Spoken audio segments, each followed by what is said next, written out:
The classroom was quiet except for the soft hum of the translation devices that hung from every student's ear.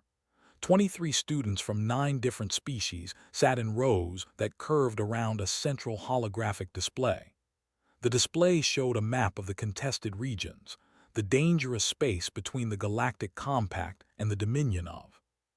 Professor, a thin creature with 4 arms and skin like blue paper, pointed at the map with 2 of his hands while the other 2 held teaching notes.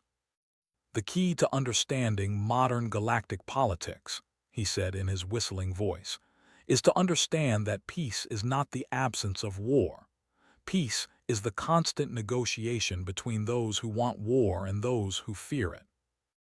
Myra wrote this down in her notebook. She was one of only 6 human students at the Galactic Integration Academy, and she took her studies seriously. At 17 years old, she was younger than most of the students here. Many species did not consider their children ready for higher education until they were at least 30 standard years old. But humans grew up fast. They had to. They were short compared to most galactic species, and they had only joined the compact 12 years ago. Everything about humanity was rushed, desperate, trying to catch up to civilizations that had been traveling between stars for thousands of years. Myra looked around the classroom at her fellow students. To her left sat a warrior whose people resembled what humans might call a mix between a bear and a lizard, was covered in thick green scales and stood nearly 7 feet tall even when sitting. His people were known throughout the galaxy as fierce fighters. To her right sat Crystalline 7, a scholar. They were beings of living crystal, their bodies catching and reflecting light in beautiful patterns. They were known for their intelligence and their cold, logical approach to every problem. Behind her, she could hear the clicking sounds of here, an engineer. They looked like giant insects with 6 legs and compound eyes that saw in spectrums humans could not imagine. They built the best ships in the galaxy. And then there was Myra, small, soft. No claws, no scales, no natural weapons of any kind. Her brown skin and black hair were unremarkable. Her body was fragile compared to almost every other species in the room. When she had first arrived at the academy, she had heard the whispers. Why do they let prey animals attend? Humans die if you look at them too hard. They have not even colonized their own solar system properly. What are they doing here? Myra had learned to ignore the whispers. Her father, Ambassador David, had warned her before she left Earth. "You will not just be a student," he had told her. "You will be a representative. Everything you do will be seen as something humans do. Every failure will be humanity's failure. Every success will open doors for all of us." It was a heavy weight for a 17-year-old girl, but Myra had accepted it. She had no choice. Professor was about to continue his lecture when the classroom doors slammed open with a sound like thunder. Every student turned. Some reached for weapons that were not there. Others tensed their muscles, ready to fight or run. A figure stood in the doorway, and Myra felt her heart freeze in her chest. She had seen pictures of General. Every student at the academy had studied him in their military history classes. He was the most decorated warrior of the Dominion of, a species that valued conquest above all else. They looked like what humans might imagine if dinosaurs had evolved to become intelligent and cruel. They stood on 2 powerful legs, with thick tails for balance, arms that ended in clawed hands, and heads full of teeth designed for tearing flesh. Was 8 feet tall. His scales were dark red, almost black, the color of dried blood. Across his chest he wore ribbons that represented his victories. Myra counted them quickly, 15. Each ribbon meant a world that had fallen to his armies. Behind him stood 4 soldiers, each one nearly as large as their general. Professor made a sound of protest. "General, this is a classroom. You cannot simply—" "I go where I wish," said. His voice was deep and rough, like stones grinding together. "I am here on an inspection tour. The Dominion wishes to understand what the Academy teaches its students." This was a lie, and everyone knew it. The Dominion of had been pushing for years to have humanity expelled from the Galactic Compact. They called humans weak, primitive, unworthy of standing beside true spacefaring species. This inspection was political theater, designed to intimidate and humiliate. Walked slowly between the rows of students. He looked at each one with his yellow eyes, making comments as he passed. Your people fight well, but you lack the intelligence to win wars. His claws dug into his desk, but he said nothing. Cold thinkers, you calculate while others act. That is why you will always serve, never rule. Crystalline Seven's light dimmed but remained silent. Good builders, good servants. Your hive mind makes you excellent workers. Here's antenna twitched with suppressed anger. Continued down the row, insulting each species in turn. The classroom was thick with tension.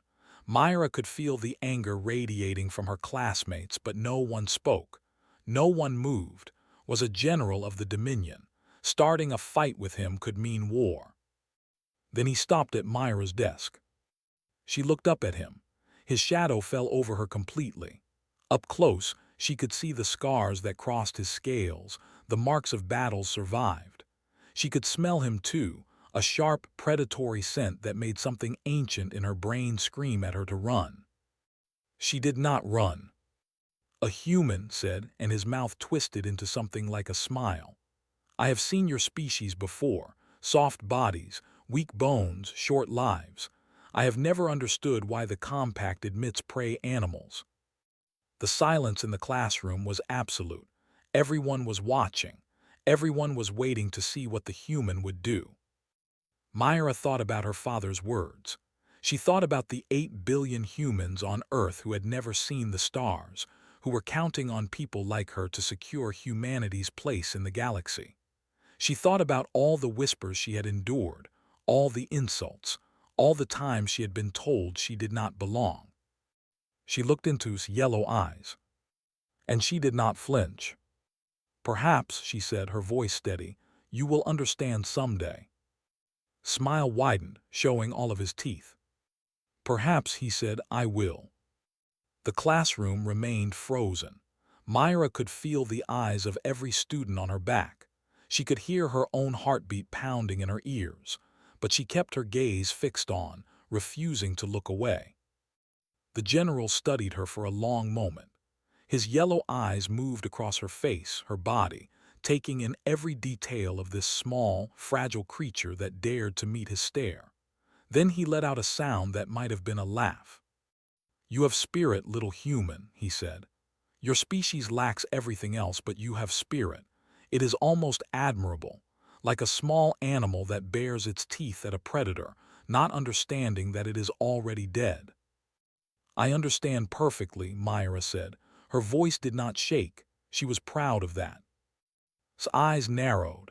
He was not used to being spoken to this way. He was a general, a conqueror, a being who had crushed worlds beneath his feet. And here was this tiny creature, this human, speaking to him as if they were equals.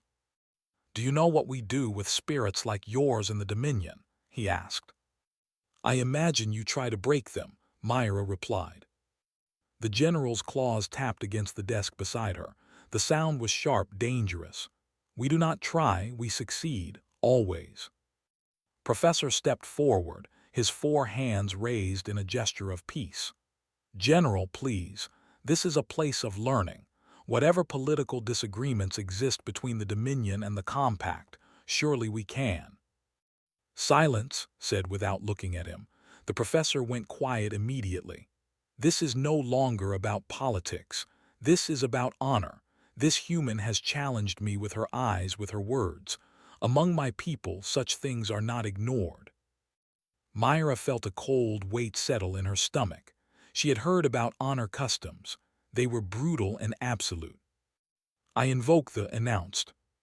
The gasps from the classroom were immediate. Several students stood from their seats in shock, made a growling sound low in his throat. There was an ancient tradition, a trial by combat, a duel to settle matters of honor. Under the laws of the Galactic Compact, It was legal if both parties consented. The compact had included this provision to respect the customs of its member species. But there was almost never invoked, because there was almost always fatal. "You cannot do this," Professor said, his voice rising. "She is a student, a child by her species' standards. The Academy has rules about." "The supersedes all other rules," said calmly. "That is compact law. I did not write it. I am simply using it." He looked at Myra again. "The human has a choice, of course. She can refuse. She can apologize for her disrespect, acknowledge that humanity is not ready to stand among the true species of the galaxy, and beg for my forgiveness." He leaned closer, his hot breath washing over her face. "Or she can accept the challenge, and we will settle this matter in the arena of judgment, as warriors." Myra's mind was racing. She understood now what this was. It was a trap, a perfect political trap. If she refused the challenge, would broadcast her refusal across the galaxy. He would use it as proof that humans were cowards, that they did not deserve their place in the compact. The movement to expel humanity would gain strength. Everything her father had worked for, everything humanity had sacrificed to reach the stars, would be damaged, perhaps destroyed. If she accepted, she would almost certainly die. Was a trained warrior with decades of combat experience. He had killed champions from species far stronger than humanity. What chance did a 17-year-old girl have against him? But if she died humanity would have no grounds for complaint. She had chosen this. The Dominion's hands would be clean. Either way won. Myra looked around the classroom. She saw the fear in her classmates' eyes. She saw the pity. They all knew what she knew. There was no good choice here. Crystalline Seven spoke in her chiming voice. "The challenge is unjust. You have targeted the weakest member of this class specifically because of her species. This is not honor. This is politics." "Perhaps," admitted, "but that does not change the law. The human must choose." Stood from his seat, his massive form casting a shadow across the floor. "Challenge me instead. I am a warrior of I would give you a proper fight." Did not even look at him. "I did not challenge you. I challenged her." The classroom fell silent again. Everyone was looking at Myra, waiting. She thought about her mother, who had died 3 years ago from a sickness that Earth's medicine could not cure. Galactic medicine could have saved her, but humanity had not yet earned access to it. Her mother had been one of the first sacrifices humanity made in its desperate reach for the stars. She thought about her father, working every day to build bridges between humanity and the other species.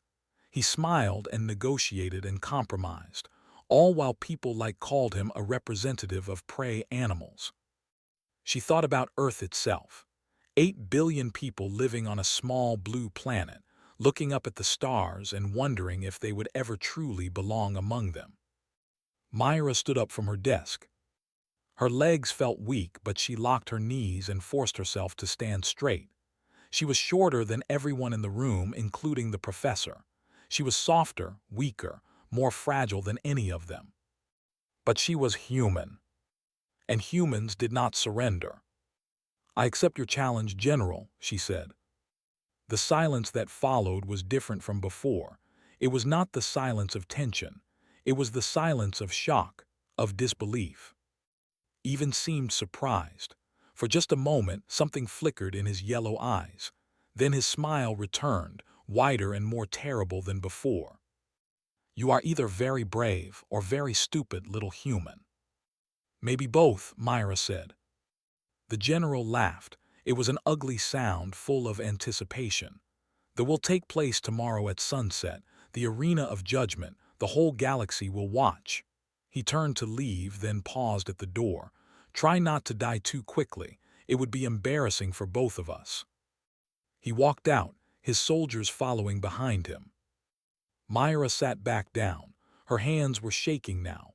She clasped them together under her desk so no one would see. Leaned toward her. "What have you done?" he whispered. Myra stared at the holographic map still floating above the central display.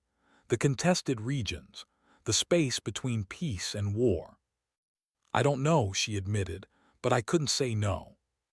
She had 24 hours to live. Unless she could find another way. Myra sat alone in her small room in the academy dormitory. The walls were white and bare. A single window looked out at the stars. Her bed was simple, her desk was clean, and her hands would not stop shaking. She had made a call to her father 2 hours ago. He had been angry at first, then scared, then, at the end, something else.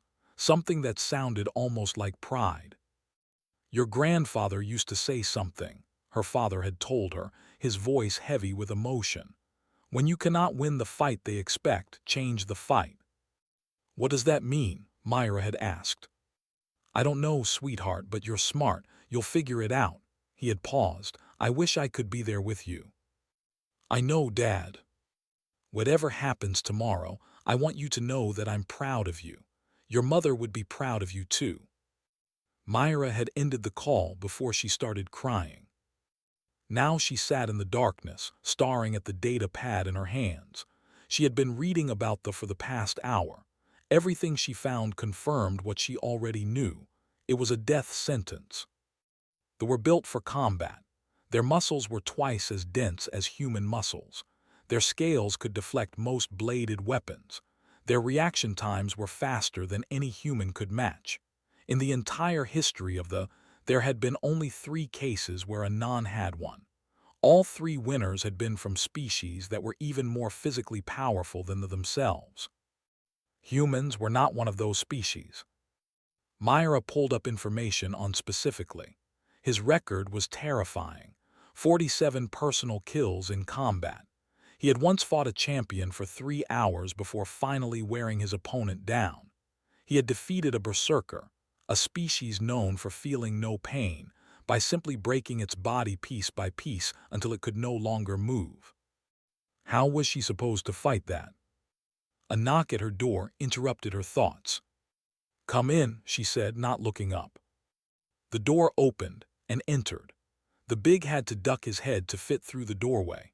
Behind him came Crystalline 7, her crystal body casting soft rainbow patterns on the walls.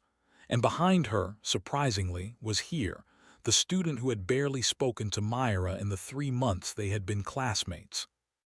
What are you doing here? Myra asked. Sat down on the floor, since human furniture was not built for beings his size. We came to help.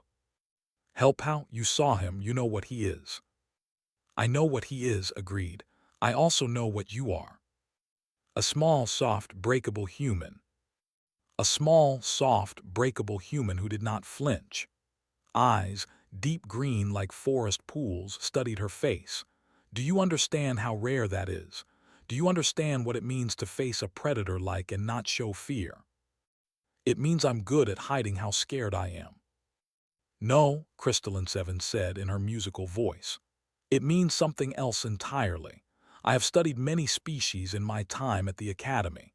Most beings are ruled by their instincts.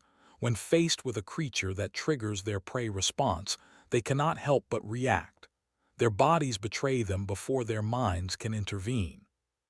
They moved closer, her crystal form catching the starlight from the window. You did not react. Your heart rate increased, your body produced stress hormones, but you controlled your external response completely. This is unusual. This suggests a species that has evolved not just to feel fear, but to master it. Humans are afraid of everything, Myra said bitterly. We're afraid of the dark. We're afraid of heights. We're afraid of being alone. We're the most fearful species in the galaxy. Perhaps, Here spoke up for the first time. His voice was a series of clicks and whistles that the translation device turned into words. But you act anyway. My hive has studied humans since your species joined the compact. You are strange to us. You fear death, yet you climb mountains that can kill you. You fear the ocean, yet you dive to its depths. You fear space itself, yet here you are. This compound eye reflected the starlight in 1,000 tiny points. Fear does not stop you. It drives you. This is something we do not fully understand, but we recognize that it is powerful. Myra looked at the three of them, aliens from worlds she had never seen, representing species that had been traveling the stars for centuries before humans had even invented fire, and they had come to help her. "Why?" she asked. "Why do you care what happens to me?" Was quiet for a moment. Then he said, "My people are warriors. We have fought many enemies. We have lost many battles, but we have never stopped fighting, not once in 10,000 years." He leaned forward. "When I saw you stand against, I saw something I recognized. Something we call the warrior's heart. It has nothing to do with size or strength. It is about the will to fight even when winning seems impossible. I am here because this situation is unjust," Crystalline Seven added. "That was designed for equals, has twisted it into a tool of politics and bullying. If you lose, it will not be a failure of honor. It will be a murder disguised as tradition. I will not help that happen." "And you?" Myra asked here. They made a sound like rustling leaves. "My hive believes that humans are important. We do not know why yet, but we have learned to trust our instincts. If the humans are removed from the compact, something valuable will be lost. I am here to prevent that." Myra felt something warm bloom in her chest. She had spent 3 months feeling alone at the academy. She had thought that no one cared about her except as a representative of her species. She had been wrong. "Okay," she said, straightening up. "Then let's figure out how I survive tomorrow." The next several hours were the most intense of Myra's life. Trained her in basic combat movements, not to win but to survive. How to take a hit without dying. How to roll with an impact. How to protect her vital organs. Crystalline Seven analyzed every recording of previous fights, looking for patterns. "He is aggressive but impatient," she noted. "He expects his opponents to tire before he does. His fighting style is designed for quick, decisive victories." "His species evolved as ambush predators," here added. "They are built for explosive power, not endurance. Their muscles use energy quickly. In a prolonged fight, they become slower and weaker." "How prolonged?" Myra asked. "Most matches last less than 10 minutes. His longest fight was the one against the champion. 3 hours. He won, but he was exhausted afterward. He could barely walk."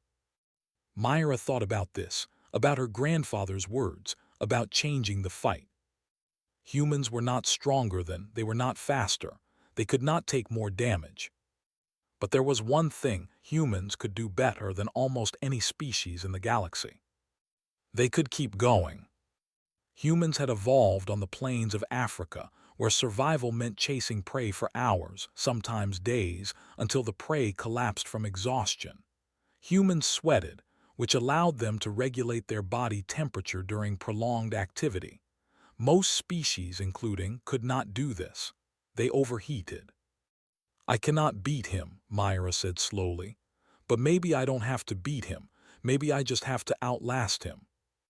Her three friends exchanged looks. "It is a dangerous strategy," Crystalline Seven admitted.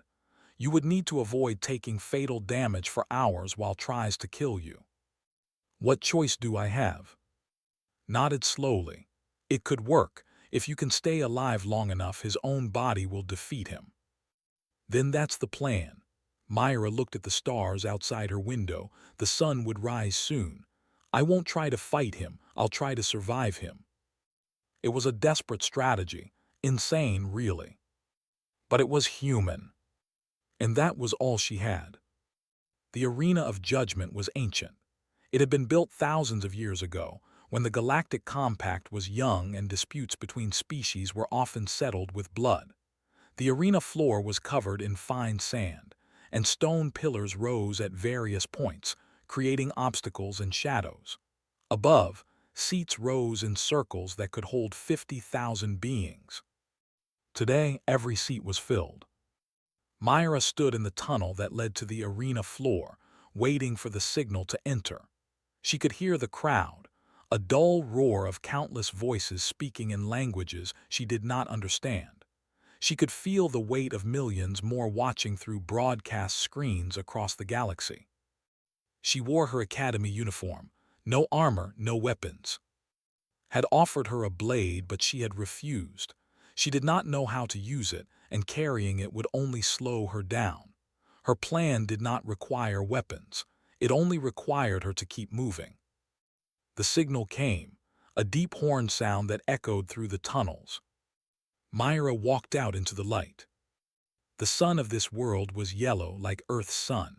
For a moment, Myra could almost pretend she was home. Then the roar of the crowd washed over her, and she remembered where she was, what she was about to do. She looked up at the seats. She found the human delegation box easily. It was small, holding only a few dozen people. Her father sat in the front row. His face was calm, but she could see his hands gripping the railing so tightly that his knuckles were white. She gave him a small nod. He nodded back. The Dominion delegation box was much larger, filled with who were already celebrating. They had no doubt about how this would end. The Arbiter, an elderly being from a neutral species, stood on a raised platform at the edge of the arena. His voice was amplified to reach every corner. Today we witness the ancient trial of honor. General of the Dominion of has challenged Myra of Earth. The challenge has been accepted. The rules are simple. Combat continues until one participant dies or surrenders. No weapons are forbidden. No tactics are forbidden. The sand will judge. A second horn sounded. The gates at the opposite end of the arena opened. Entered. He was even more terrifying in the sunlight. His dark red scales gleamed like blood. He carried a ceremonial blade in one hand, a massive weapon nearly as long as Myra was tall. He walked slowly, savoring the moment, letting the crowd see him. When he reached the center of the arena, he looked at Myra with something like pity. "You came without weapons," he observed. "Without armor. Are you surrendering already?" "No," Myra said. Her voice did not carry as well as his, but the arena systems amplified it. "I just don't need them." Laughed, the sound echoed off the stone walls. "Spirit, even now you have spirit. I will try to make your death quick, little human, as a sign of respect." "I appreciate the thought," Myra said, "but I plan to take my time." The Arbiter raised his hand. "Begin." Charged. He moved faster than anything that size should be able to move. One moment he was standing still, the next he was crossing the distance between them, his blade raised for a killing strike. Myra ran. Not toward him, away, to the side toward the nearest stone pillar. The crowd gasped. Some laughed. A human running from her was exactly what they had expected. His blade struck the sand where Myra had been standing a second earlier. He snarled and changed direction, pursuing her. Myra reached the pillar and circled around it, putting the stone between herself and the general. He went around one way, she went around the other. He reversed, she reversed too. "Stand and fight," roared. "No thanks," Myra called back. For the next 10 minutes she used the pillars. She used the uneven terrain where the sand had shifted. She used every obstacle the arena offered. Could not catch her, but several times he came close. His blade cut the air next to her head. His claws raked across her shoulder, drawing blood. But he did not catch her. The crowd grew restless. This was not the spectacle they had expected. They had come to see a quick kill, a demonstration of superiority. Instead, they were watching a chase. "You cannot run forever," shouted. He was breathing harder now. Myra could see the sweat beginning to form on his scales. "Maybe not," she agreed, "but I can run longer than you." She kept moving. 1 hour passed. Myra's legs burned, her lungs ached. The cut on her shoulder was still bleeding, but she kept moving. Was slower now. His attacks came with less force. He had stopped roaring and was saving his breath. 2 hours passed. Myra was bleeding from a dozen wounds now. Her left arm hung useless at her side, damaged by a glancing blow that had nearly killed her. She was no longer running. She was walking. Sometimes she was barely limping. But she was still moving. And she was talking. Between breaths, between steps, she spoke. Not to, but to the crowd, to the cameras, to the galaxy. Prime, she said. That was the first world your Dominion conquered after joining the Compact. 80 million people. You called them rebels. You killed them all. Swiped at her, she stumbled away. Vessel Station 7, a trading post in neutral space. Your ships destroyed it because they suspected it was helping refugees. 300,000 dead, families, children. Another swipe. She fell, rolled, got up again. A peaceful species. They had no military. They refused to submit. So you sterilized their world from orbit. Their entire species is gone now. Extinct. The crowd was silent now. No one was cheering. Myra kept reciting names, worlds, numbers, atrocities. She had memorized them all the night before. Crystalline 7 had helped her compile the list. It was a long list. Surrender, gasped. He could barely stand. His scales were dark with sweat. His blade had dropped from his hand minutes ago. Surrender and I will make your death quick. Myra was on her knees in the sand. Her vision was blurring. She had lost too much blood. But she looked up at him and smiled. Humans don't surrender, she said. We're too stupid for that, too stubborn, too human. She pushed herself up, one knee, then the other, then somehow she was standing. You want to know why we belong in the Compact, she continued. Because we don't give up, ever. We will crawl toward you until one of us stops breathing. She took a step toward him. You have conquered worlds with your armies. You have broken stronger species than mine, but you have never faced anything like us, because we are not just our bodies. We are not just our weapons. We are something else. Another step. We are the species that learned to fear everything and then did it anyway. We are the species that fell down 1,000 times and got up 1,001. We are the species that looked at the stars and said, we are going there, even though everything about the universe said we couldn't. She was standing directly in front of him now. This close, she could see the exhaustion in his eyes, the confusion, the first flickers of something he had never felt before in battle. Fear. Your move, General, she whispered.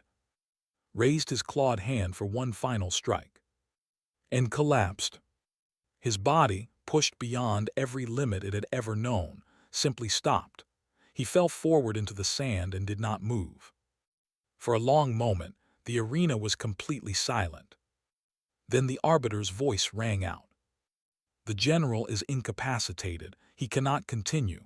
The is over. Myra of Earth is victorious. The silence continued for another heartbeat. Then the delegation stood.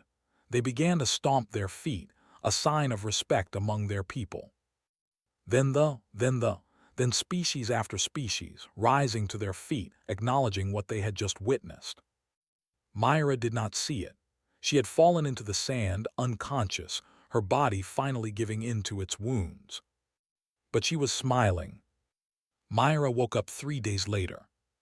The first thing she saw was white, a white ceiling, white walls, the soft hum of machines she did not recognize. For a moment she thought she might be dead. Then the pain hit her, and she knew she was alive. Easy, a voice said. You're safe. You're in the Academy Medical Bay. Myra turned her head slowly. Every movement hurt. Her father sat beside her bed, his eyes red from lack of sleep. He looked older than she remembered, tired, but he was smiling. Dad, she whispered. Her throat felt like sand. Hey, sweetheart. He took her hand carefully, avoiding the bandages that covered most of her arm. You scared me. You scared everyone.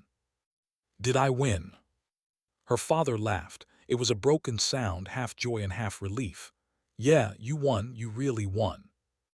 Myra closed her eyes. She remembered the arena, the sand, the blood falling. Is he dead? She asked. No, he survived. Barely. His own people had to carry him out.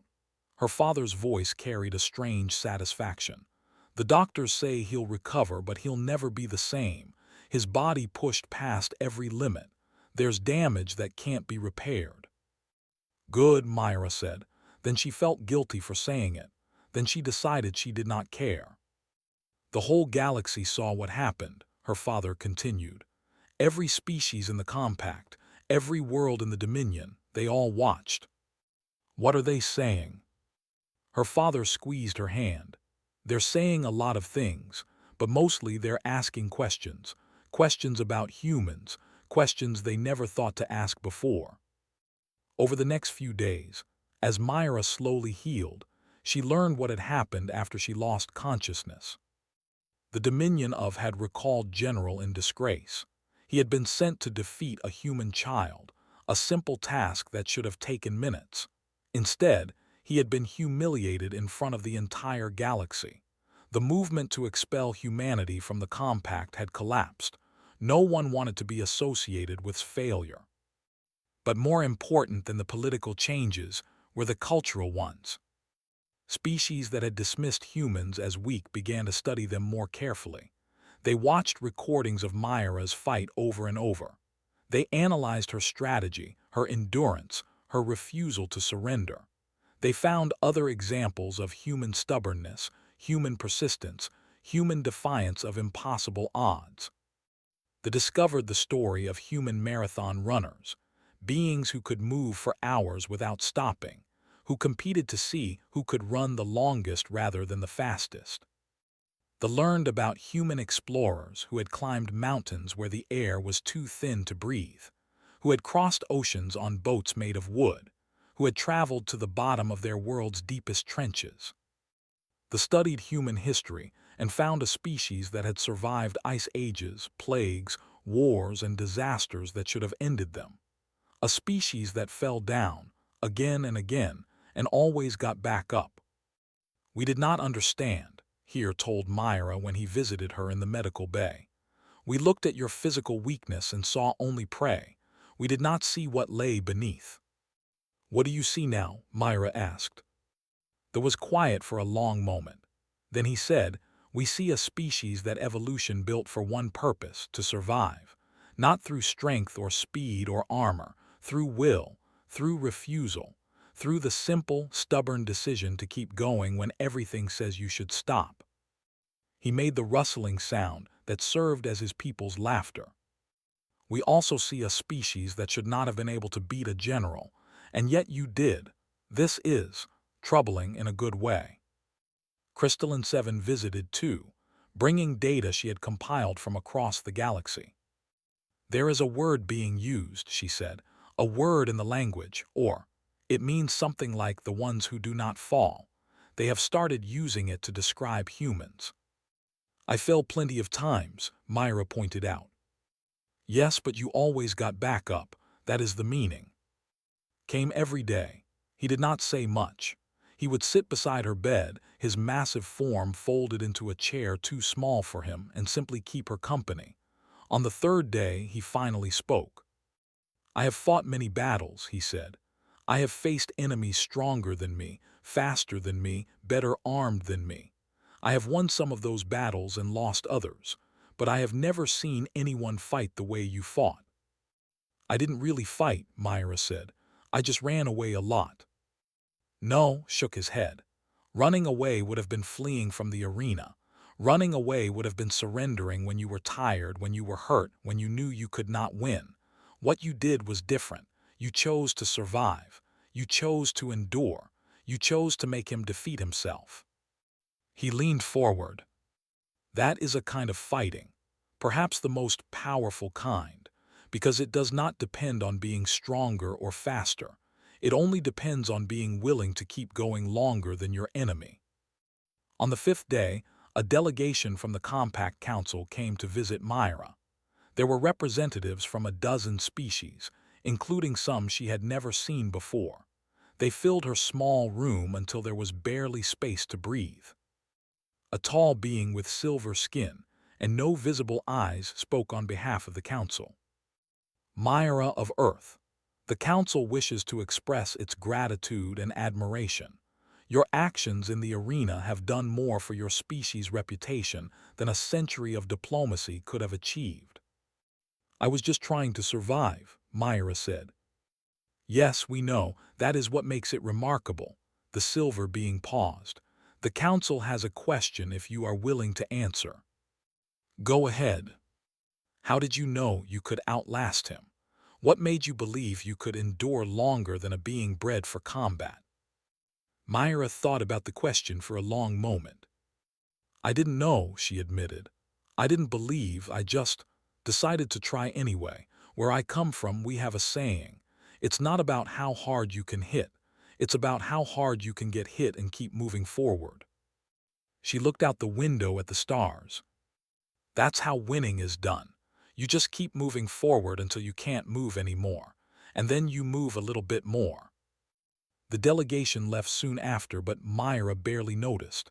She was tired. Healing took a lot out of her. But before she fell asleep, her father leaned down and kissed her forehead. Your mother would be so proud of you, he whispered. I know, Myra said. I could feel her with me, in the arena, when everything hurt and I wanted to stop. I could feel her telling me to get up. That's the human spirit, her father said. It never really dies. It just passes from one generation to the next. Years later, when scholars wrote about the moment humanity truly joined the galactic community, they would not point to treaties or trade agreements or military alliances. They would point to a 17-year-old girl who stood up in a classroom, looked a monster in the eye, and did not flinch.